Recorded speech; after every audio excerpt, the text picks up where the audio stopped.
நம்முடைய பத்திரிகையாளர் பிஸ்மி இணைந்திருக்கிறார். அவரிடம் கேட்கலாம். பிஸ்மி சார், வணக்கம் சார். வணக்கம்.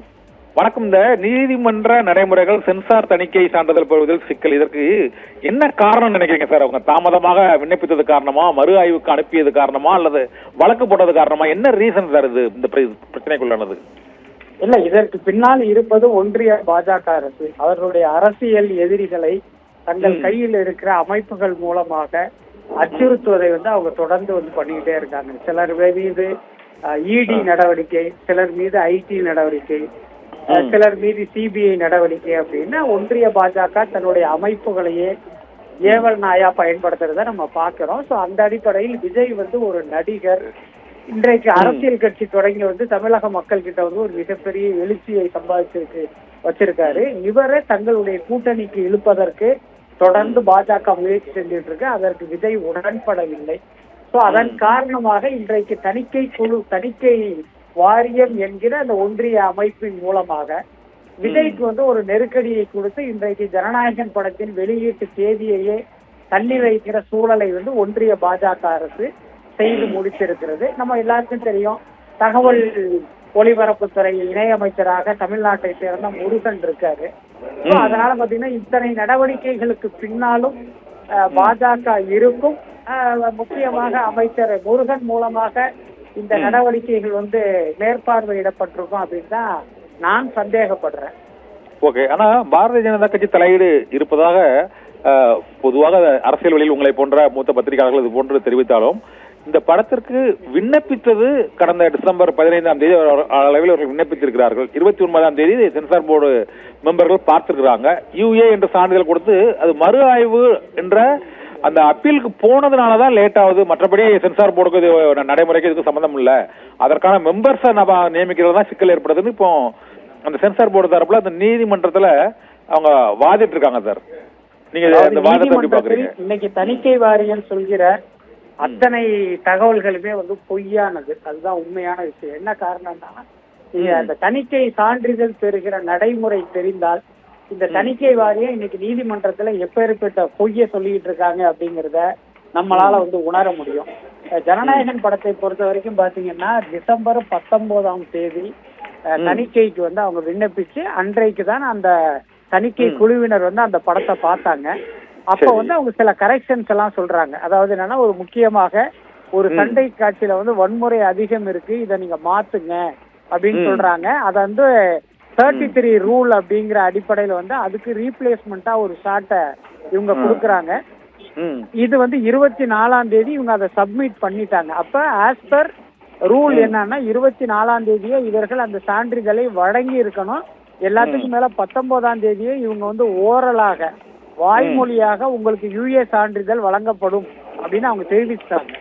24ஆம் தேதி சான்றிதழ் கொடுக்கல, இந்த மாற்றத்தை நீங்க பண்ணுங்க, யூஏ சான்றிதழ் வழங்கப்படும் அவங்க சொல்லிட்டாங்க. ஆனா 24ஆம் தேதி சான்றிதழ் வழங்கல. அடுத்த நாள் கிறிஸ்துமஸ். அதுக்கப்புறமும் பாத்தீங்கன்னா இன்று வரை அதற்கு சான்றிதழ் வழங்காமல் இழுத்தடிக்க ஆரம்பிக்கிறாங்க. யூஏ சான்றிதழ் வழங்கி தானே சார் அப்பீல் போயிருக்காங்க இல்லையா? இல்ல வழங்கப்படும் சொன்னாங்களே தவிர, வாய்மொழியாக சொன்னார்களே தவிர சான்றிதழ் வழங்கவில்லை. அதுக்கப்புறம் பாத்தீங்கன்னா இது குறித்து கேட்கும் போது யாருமே உரிய பதிலை சொல்லல. அதுக்கப்புறமா தான் இதற்கு பின்னால் ஏதோ ஒரு சூழ்ச்சி இருக்குங்கிறத புரிஞ்சுக்கிட்டு இவங்க நீதிமன்றத்துக்கு போறாங்க. இப்ப அங்க இவங்க என்ன சொல்றாங்க அப்படின்னா, இந்த படத்துல மத மோதலை தூண்டுகிற காட்சி இருக்கு, மத பிரச்சனையை உருவாக்குற காட்சிகள் இருக்கு அப்படின்னு புகார் வந்ததின் பேரில் நாங்க ரிவைசிங்க்கு அனுப்ப முடிவு பண்ணிருக்கோம் அப்படின்னு ஒரு வார்த்தையை சொல்றாங்க. ஜனநாயகன் படத்தை அந்த படக்குழுவினரே பார்க்கல, டைரக்டர் உட்பட ஒரு சிலர் பார்த்தாங்களே தவிர அந்த படத்தில் நடித்தவர்களே இன்னும் அந்த படத்தை பார்க்கல. தணிக்கை குழுவினர் மட்டும்தான் அந்த படத்தை பார்த்திருக்காங்க. அப்படி இருக்கும்போது யாரு உங்களிடம் இந்த படம் வந்தா மத பிரச்சனை வரும் யார் புகார் கொடுத்தா? அப்ப கோர்ட்ல அந்த புகாரை நீங்க சப்மிட் பண்ண வேண்டியதானே. இப்ப என்ன சொல்றாங்க, எங்களுடைய மெம்பர்ஸே எங்களுக்கு மெயில் போட்டதா அவங்க சொல்றாங்க. அதுவே தவறான வாதம்னு நான் சொல்றேன். என்ன காரணம்னா, அந்த படத்தை பார்த்து விட்டு டிசம்பர் 19ஆம் தேதி இந்த தணிக்கை குழுவினர்லாம் டிஸ்கஸ் பண்ணி தான் அந்த படக்குழுவுக்கிட்டே அவங்களுடைய முடிவை சொல்லுவாங்க. அது மாதிரி டிஸ்கஸ் பண்ணி அவர்களுடைய ஒப்புதலோடு தான் உங்களுக்கு யூஏ சான்றிதழ் தருகிறோங்கிற முடிவையே அன்னைக்கு அறிவிச்சாங்க. அதுக்கப்புறம் அதே மெம்பர் எப்படி இந்த படத்துல இப்படி ஒரு பிரச்சனை இருக்குன்னு எப்படி தன்னுடைய ஆட்சேபத்தை தெரிவிக்க முடியும். எல்லாத்துக்கும் மேல தணிக்கையினுடைய விதிகளின்படி பாத்தீங்கன்னா ஒரு 5 மெம்பர் பார்த்தாங்க அப்படின்னா அத மெஜாரிட்டி கருத்தின் அடிப்படையில தான் அந்த தணிக்கை குழு ஒரு முடிவையே எடுக்கும். அப்ப யாரோ ஒரு மெம்பர் வந்து இப்படி ஒரு அப்ஜெக்ஷன் பண்ணா அது அவங்க கணக்கிலேயே எடுத்துக்க வேண்டிய அவசியம் இல்லை. சோ இந்த தணிக்கை நடைமுறை இப்படி எல்லாம் இருக்கும்போது அது எல்லாத்தையும் மறைச்சிட்டு ஒரு பொய்யான தகவலை வந்து இவங்க நீதிமன்றத்துல தெரிவிப்பது தணிக்கைத்துறை வந்து ஒரு சார்பு நிலை எடுத்திருக்கு அப்படிங்கிறது தான் நமக்கு உணர்த்துகிற உண்மையா இருக்கு. ஓகே, தணிக்கை குழு ஒரு சார்பு நிலையா இருந்தாலும் நீதிமன்றம் இது ஒரு ரிலீசிங் டேட் அறிவிக்கப்பட்ட ஒரு வழக்கில் அதே ரிலீசிங் டேட் அன்னைக்கு தான் வெள்ளிக்கிழமை 9ஆம் தேதி அன்னைக்கு தான் தீர்ப்பு அப்படின்னு சொல்றாங்க. அப்போ 9ஆம் தேதி ரிலீஸ் ஆகாதுல்ல சார்? படம் எப்படி ரிலீஸ் ஆகும்? ஆக முடியாதுல்ல? நீங்க எப்படி நினைக்கிறீங்க? இந்த வழக்கு மட்டுமல்ல, பல்வேறு வழக்குகளில் நீதிமன்ற தீர்ப்பு எப்படி இருக்கும் அப்படிங்கறத நாமெல்லாம் யூகிக்கிற அளவுக்கு அந்த நீதிபதிகள் வழக்கு விசாரணையின் போது சொல்கிற கருத்து வந்து நமக்கு புரிய வச்சிருது. உதாரணத்துக்கு திருப்பரங்குன்ற விவகாரமா இருக்கட்டும் அல்லது பல்வேறு வழக்குகள்ல பாத்தீங்க அப்படின்னா தீர்ப்புக்கு முன்பே அந்த நீதிபதிகளுடைய கருத்தை வைத்து அவங்க வந்து இப்ப சமீப காலமாக நீதிமன்றத்தில் நீதிபதிகள் கமெண்ட் அடிக்கிற போக்குங்கிறது அதிகரிச்சுக்கிட்டு இருக்கு. இந்த கமெண்டை வைத்து என்ன மாதிரியான தீர்ப்பு வரும் அப்படிங்கறத நீங்க புரிஞ்சுக்க முடியும்.